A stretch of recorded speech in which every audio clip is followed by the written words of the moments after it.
Tac, tac. Donc bon, j'ai réalisé, une petite présentation, qui est assez rapide, mais c'est surtout, ce que je vais dire qui va compter, bien sûr. Donc ça, c'est le titre de la formation qui s'appelle « Être visible là où l'on vous cherche, référencement local des lieux culturels ». Et là, je vais vous donner vraiment un constat, en fait, le contexte de là où on en est aujourd'hui, comment on cherche aujourd'hui, en fait, des sorties, et les outils, concrètement, où vous pouvez agir, vous, dans le secteur culturel. Tchac. Donc, le constat, il n'est vraiment pas nouveau du tout. C'est qu'on entend encore trop souvent le « Ah, ben, on n'était pas au courant, c'est dommage ». Alors que pourtant, on le fait tout ce qu'il faut dans le secteur culturel pour que les gens soient au courant. On a l'éternel print avec les brochures, les affiches, les flyers. Aujourd'hui, on a tous les outils en ligne, le site internet, les réseaux sociaux, les newsletters, etc. Et pour autant, il y en a encore qui passent à côté. Donc l'idée, c'est de se dire aujourd'hui comment on est au courant, comment on s'informe. Ça a vraiment changé en 2026, mais depuis l'année dernière, voilà. Mais l'évolution est vraiment toujours très très forte. C'est-à-dire que il y aura toujours donc ces fameux passionnés, abonnés, qui savent ce qu'ils veulent, qui vont chercher d'eux-mêmes l'information. J'en fais moi-même partie, hein. Je suis une spectatrice de spectacles vivants depuis 15 ans. Moi, je vis à La Rochelle. On a ici la scène nationale de la Coursive. Voilà, moi, je sais que je fréquente les scènes nationales, je sais où chercher l'information. Mais pour tous les autres, qui sont la grande majorité, du coup, comment on fait pour les atteindre? Pour les autres, souvent, c'est plutôt là l'information qui vient à elles. Alors, il y a le bouche à oreille, hein, classique, qui fonctionne toujours quand même, très important dans notre référencement local aussi. Mais sinon, en ligne, cette information, elle va être portée en fait par les algorithmes qui font des recommandations ultra personnalisées. Quand on n'a pas tout bloqué, etc., voilà, c'est lu forcément, tous nos mouvements. Et puis par les plateformes sociales qui sont devenues là de véritables moteurs de recherche. Donc ça, je vais approfondir là-dessus, évidemment. Donc le nouveau parcours du spectateur, là, entre SEO, les réseaux et l'IA. La fin du monopole Google. Alors, la fin du monopole, ça ne veut pas dire la fin de Google du tout, hein. Google, c'est le moteur de recherche le plus utilisé dans le monde. C'est 90% du trafic. Mais aujourd'hui, il y a encore quelques personnes qui s'en servent, mais on a cette pratique des recherches sur les réseaux sociaux et sur les LLM, ChatGPT, Gemini, Perplexity, etc. Je ne sais pas si vous-même, vous le pratiquez ou si autour de vous, vous en êtes déjà rendu compte. Moi, c'est un constat que je fais vraiment partout autour de moi. Je prends souvent cet exemple, là, ces derniers temps, que j'avais vu dans une salle de spectacle. Moi-même, j'étais spectatrice. Et puis, devant moi, j'avais une dame qui avait son téléphone. On attendait. Il y avait... c'était un gros spectacle hein, dans une arena, là.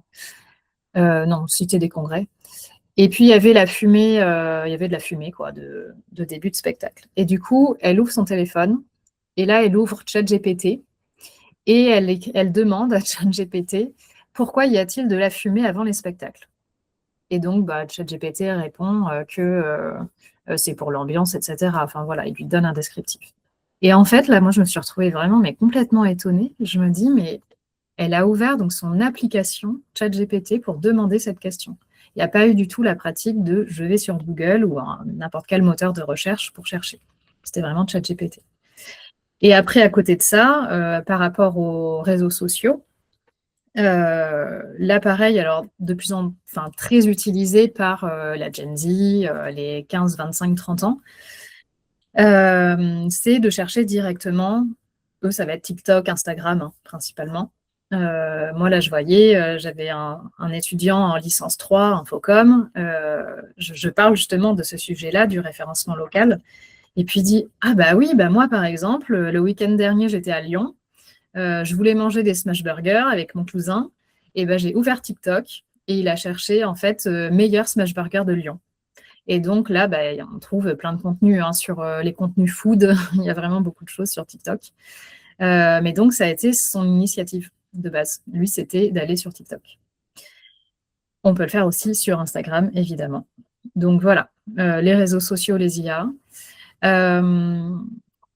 En tendance, alors ce qu'on appelle le virage du social search, donc là, c'est ce dont je vous parle, le fait de chercher sur les réseaux sociaux, et notamment parce que ça doit faire bien 1 an maintenant quand même. Instagram, c'est ouvert publiquement, c'est-à-dire que quand on n'a pas de compte privé, et toute structure culturelle a un compte public ouvert, eh bien, tous les mots-clés sont référencés. Donc, les légendes, Instagram, chaque mot, voilà, va être référencé. Donc, c'est-à-dire qu'on les trouve soit dans l'application elle-même, dans Instagram, avec la petite loupe, là, quand on cherche une thématique, un sujet.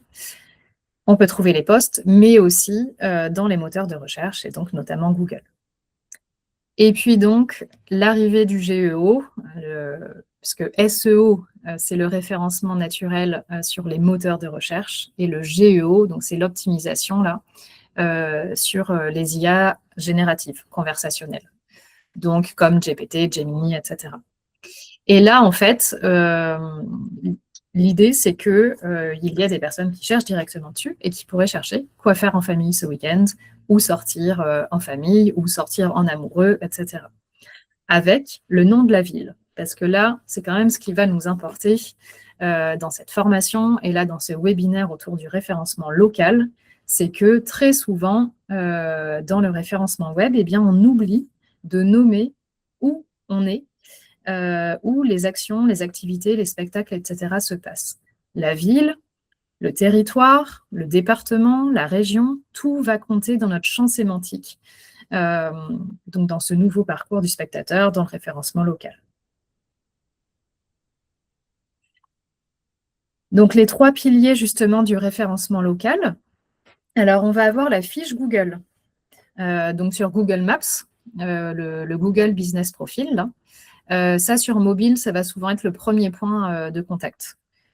Il est important sur ces fiches-là que tout soit bien à jour, les infos, les photos. Quand je dis les infos, veillez bien à avoir les bons horaires.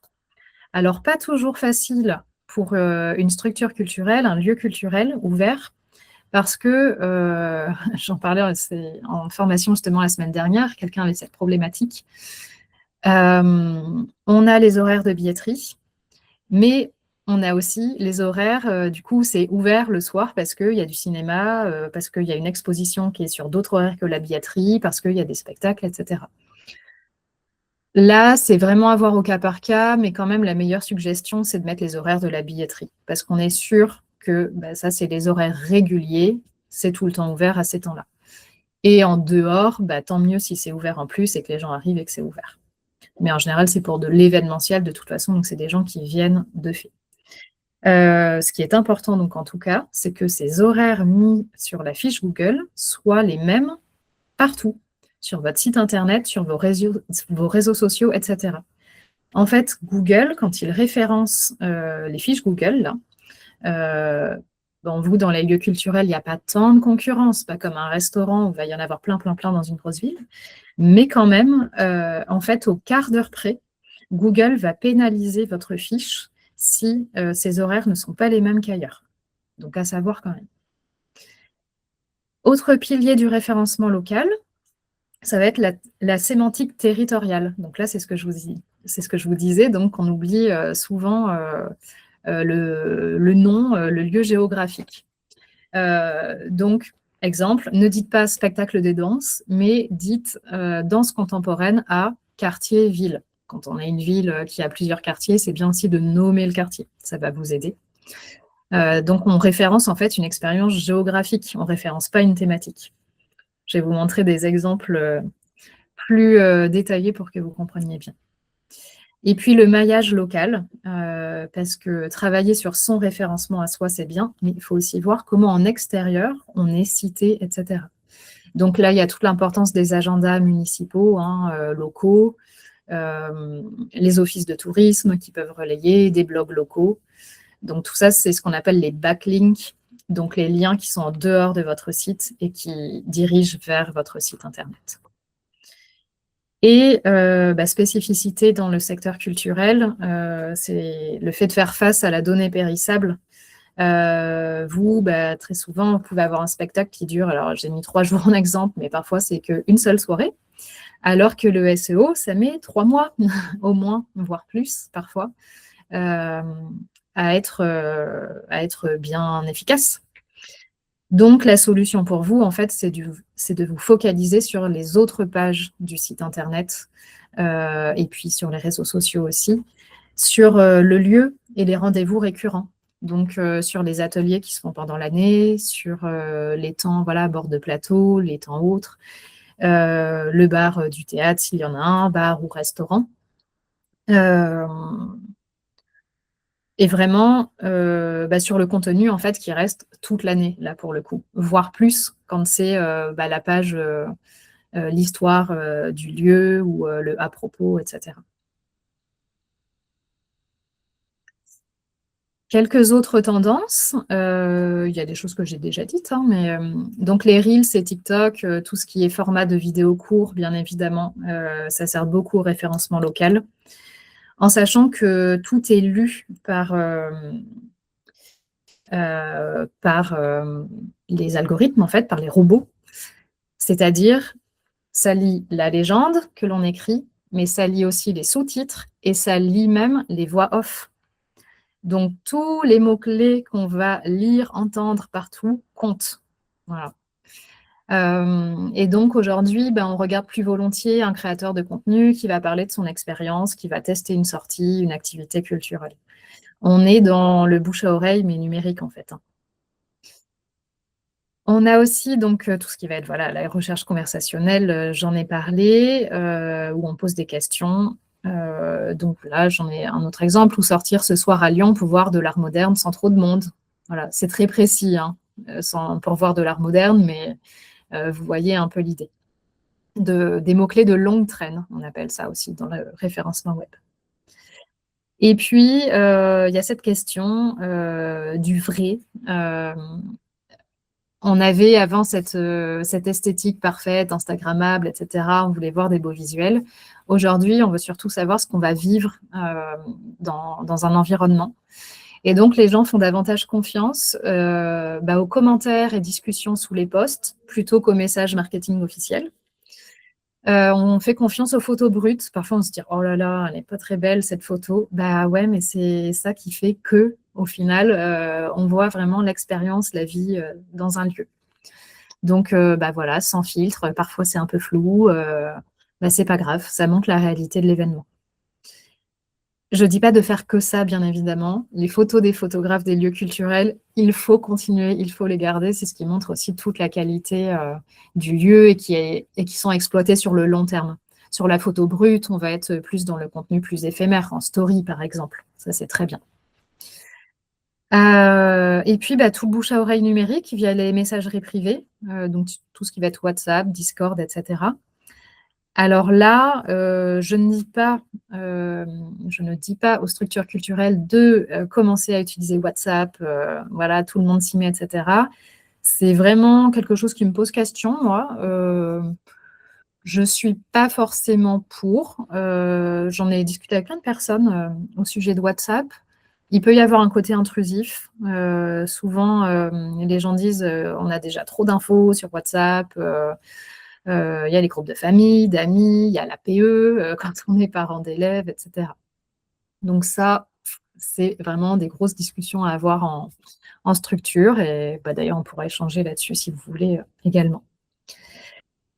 Et on a aussi que face à ce qu'on appelle l'infobésité, le fait d'être recouvert d'infos tout le temps, via nos écrans plus ou moins grands, on a les newsletters spécialisés et les influenceurs de niche, donc les micro-influenceurs, qui ont pris le relais des grands médias, qui sont très suivis. Et en fait, on suit plus volontiers une personne ressource dont on partage les goûts, plutôt qu'un guide généraliste. il y a ce phénomène de sentiment d'appartenance, en fait, hein, qu'on vient rechercher sur les réseaux sociaux, qui fait qu'on fait confiance et qu'on se dit, si cette personne que je suis, que j'aime bien ses valeurs, j'aime bien ce qu'elle fait au quotidien, elle va voir tel spectacle ou telle expo, ben, j'ai aussi envie d'aller voir, en fait. Et donc voilà, en résumé, ben, on s'informe de manière fragmentée dans tout ça, visuelle, ça compte, et puis surtout sociale, avec ce sentiment d'appartenance. Et donc là, la question, c'est plus qu'est-ce qu'il y a à voir, mais qu'est-ce que ma communauté, réelle ou virtuelle, me conseille de vivre. Là, je vous ai mis simplement ce petit partage d'écran sur l'évolution des parts de marché des moteurs IA, donc sur un an. Donc ChatGPT hein, est en numéro 1, Google Gemini ensuite, Perplexity. Et d'année en année, ChatGPT par rapport à Google en recherche bah, augmente en fait. Donc là, je n'ai pas les données exactes là-dessus, mais le pourcentage est assez grand. Et là, dans les petites astuces qui peuvent être plus parlantes pour vous, voilà, on va avoir l'erreur classique dans dans le secteur du spectacle vivant, de la culture, de vouloir communiquer sur le nom de la compagnie, du spectacle, etc., au lieu de communiquer sur l'usage ou le besoin. Donc l'usage, le besoin, on va plutôt avoir sortir à Lyon, atelier enfant mercredi. On ne va pas taper le nom d'un spectacle qu'on ne connaît pas. On va voir comment ça s'applique. Et donc l'enjeu, c'est vraiment de passer d'une communication qu'on dit de diffusion, quoi, je parle à mes abonnés, à une stratégie de découvrabilité. Donc c'est comment on nous trouve, voilà, on me trouve sans me chercher en fait. Il y a ça aussi. Donc là, par exemple, l'erreur du nom propre. Donc vous allez avoir cette phrase, retrouver l'écorce des jours de la compagnie de l'Oiseau Bleu ce vendredi à 20h, billetterie en bio. Le problème là-dedans, c'est que bah, personne ne va taper l'écorce des jours sur Google, ou alors, enfin voilà, ça vaut pour les gros concerts dont on connaît très bien les artistes, ou les très très initiés qui connaissent les noms des metteurs en scène, des chorégraphes, etc. Mais je rappelle, c'est seulement une poignée de personnes. Pour la plupart, ils ne vont pas taper ça, ni sur Google ou Instagram, ou voilà. Et en fait, là, il faut se dire, si on enlève ces noms, si on enlève l'écorce des jours, la compagnie de l'Oiseau Bleu, et bien là, on a retrouvé ce vendredi à 20h, billetterie en bio. En fait, là, je ne donne aucun élément pour ma découvrabilité. Il ne reste rien qui aide un moteur de recherche à proposer ce contenu à un inconnu, et un inconnu qui est là au niveau local, que vous auriez pu toucher. Donc, un exemple, là, un bon exemple qui est bien référençable. Envie de théâtre contemporain à Nantes. Ce vendredi, venez découvrir une pièce engagée sur l'écologie dans notre salle de spectacle du quartier Zola. Rien ne vous empêche, et bien sûr, il faut le faire pour la notoriété des compagnies, après de dire, voilà, avec une liste à puces, avec un emoji qui va bien, vous mettez l'écorce des jours, compagnie de l'Oiseau Bleu, avec les bons tags aussi qui vont bien, vendredi à 20h, etc. Mais là, on a en mots-clés théâtre contemporain, Nantes, une pièce engagée sur l'écologie. Alors, on va avoir l'écologie, pièce, ça va aller dans le champ sémantique du théâtre, dans notre salle de spectacle. Pareil, de rappeler, quand parfois on a des noms de salles de spectacle. Alors, là, théâtre des quartiers d'Ivry, il y a le mot théâtre dans le nom, ça c'est super pour le référencement. Et puis, bah, pareil pour le secteur géographique. Mais on peut avoir des noms de lieux où on n'a aucune idée de la typologie. Bah, la semaine dernière, voilà, j'avais en formation, par exemple, l'Illico à Rennes, qui fait du théâtre jeune public. Et leur page, il y a juste écrit l'Illico. Bah, l'Illico, ça ne nous dit pas ce que c'est exactement.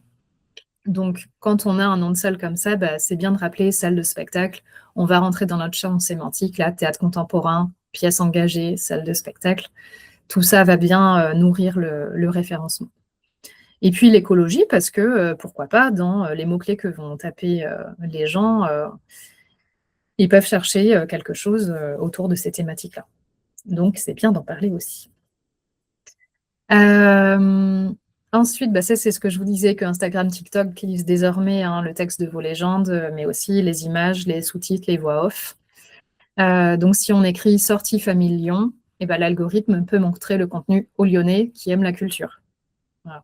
Donc, forcément, si on sort juste, si on met dans nos légendes simplement sortez en famille, sortie famille, mais qu'on ne rappelle pas le lieu, ça ne va pas favoriser cette découvrabilité, quoi. Et pour l'IA, donc l'IA ne devine pas, elle va scanner. Et donc, par exemple, si elle voit 10 fois le mot concert jazz associé au lieu sur ses réseaux, son site, etc., elle le recommandera quand quelqu'un lui demandera où écouter du bon son ce week-end. Alors, pour l'IA, donc ça, c'est ce qu'on appelle travailler le GEO. Je vous ai parlé du GEO. Il y a plein de bonnes pratiques à faire. Ça, évidemment, je ne peux pas vous le dire en 30 minutes là, de webinaire. Et l'idée, c'est évidemment que c'est développé dans la formation. Et dans la formation, on fait vraiment des ateliers pratiques autour de ça, autour du cas de chaque structure. Et donc, je vous ai mis trois choses à faire, si vous voulez, après ce webinaire, pas dans la minute, mais dans les temps qui suivront. C'est de vérifier la cohérence. Donc, comme je vous disais, vérifier que vos horaires et puis l'adresse également sont strictement identiques sur Google, Facebook, les autres réseaux sociaux et votre site internet, parce que Google donc, déteste les contradictions. N'hésitez pas à faire le test sur ChatGPT ou Gemini ou d'autres Claude, etc. Et demandez quel lieu culturel me recommandes-tu à le nom de votre ville et pourquoi. Et là, regardez si vous êtes cité dedans, si oui ou non, et puis ce qu'il répond autour de votre lieu, voir si ça correspond vraiment à votre activité. Et puis enfin, dans les mots-clés d'usage, essayez aussi d'avoir du recul, d'aller voir votre dernier post sur Insta, sur Facebook, sur LinkedIn peut-être aussi. Et puis vous vérifiez, si vous enlevez le nom du spectacle, est-ce qu'on comprend l'activité et le lieu? Est-ce que j'ai bien toutes ces données-là en référencement local? Donc ça, voilà, n'hésitez pas à faire ces petits exercices. C'est très court et ça va vous donner pas mal d'idées pour voir la marge de progression, quoi. Et donc voilà, c'était mon dernier. On va pouvoir échanger. J'avais juste mis cette slide, donc Caroline vous en a parlé au début. La formation, là, elle est les 23 et 24 avril, 2 jours en présentiel à Poitiers. Il y aura une deuxième session à l'automne. Caroline pourra en parler plus précisément. Et puis, il y a 3 modules, donc. Il y a un module sur décrypter les recherches et parcours des publics culturels. Donc, comment et par quelle voie les publics s'informent de l'offre culturelle. Là, je vous ai donné des grandes lignes comme ça très rapidement, mais bien sûr, on va approfondir ça. Un module booster la visibilité en ligne et locale de son lieu culturel. Donc là, c'est le gros module pratique. Comment on fait concrètement pour faire rayonner sa structure. Et puis, piloter et construire simplement une stratégie de visibilité locale. Comment continuer à briller. Donc là, vraiment, sur le long terme, pour ne pas abandonner toutes les bonnes pratiques faites. Et voilà pour moi. Merci beaucoup, Mélanie. Merci.